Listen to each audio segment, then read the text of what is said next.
If you were the only suspect in the senseless bloodbath, would you be standing in the horror section? It was just a misunderstanding.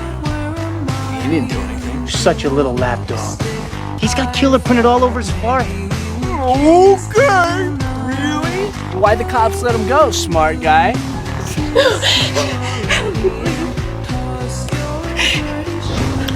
Surprise, Sydney. We ask you a question, and if you get it wrong, booga! You die.